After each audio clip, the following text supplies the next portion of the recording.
The Chicano movement was a political and social movement in the United States during the 1960s and 1970s. It was made up of not a single organization, but many organizations, such as the United Farm Workers Union, La Aliancia, the Crusade for Justice, La Raza Unida Party, the Brown Berets, and El Movimiento Estudiantil Chicano de Aztlán, or MECHA, with the objective to promote the Chicano politically and socially. The Chicano movement, or specifically the organizations that made up the Chicano movement, represented their specific objectives through print.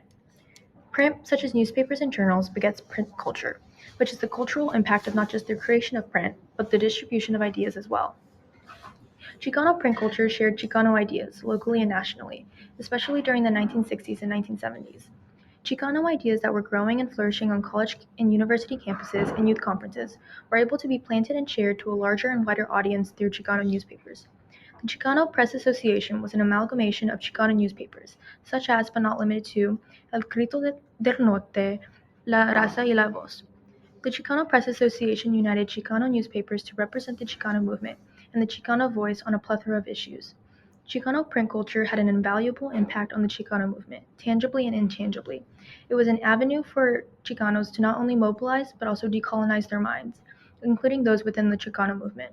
It transformed the identity of the Chicano.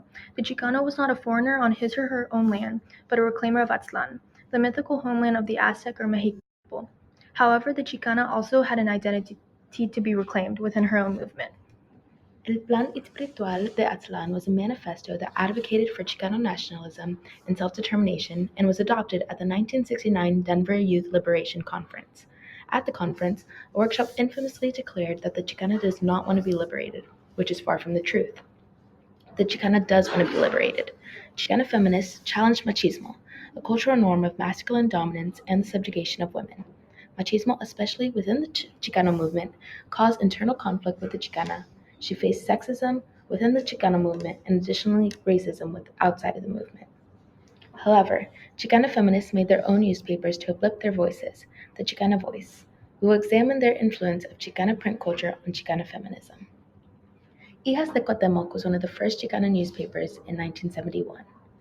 The namesake of the newspaper was after a revolutionary feminist organization during the Mexican Revolution.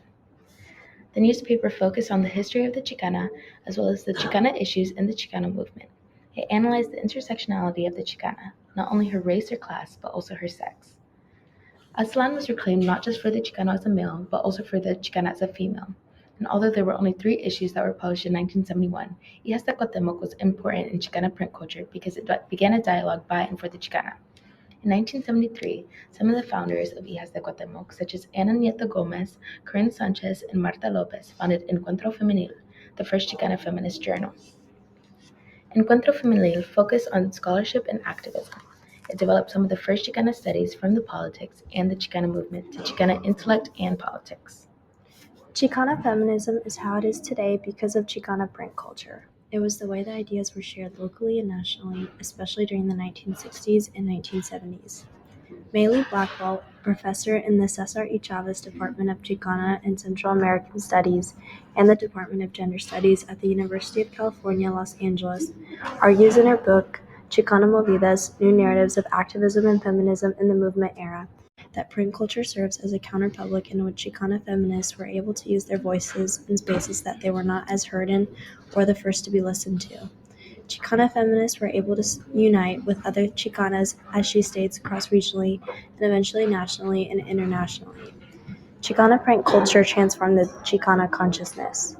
The influence of Chicana print culture on Chicana feminism continues today with Dr. Maria Cotera, who teaches the course Mexican American Studies 337C, or Chicana Feminisms, in the Department of Mexican American and Latina Studies at the University of Texas at Austin.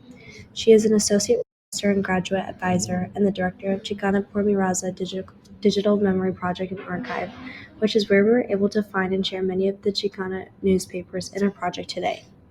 In the Chicana Feminisms course, students learn the history of Chicana feminism and how it has shifted and changed over time. Students also publish their own magazine as a class, just like in the old days. It is evident how Chicana print culture has influenced Chicana feminism not just within the Chicano movement in the past, but also within Chicana and Chicano studies and other interdisciplinary studies today. Thank you.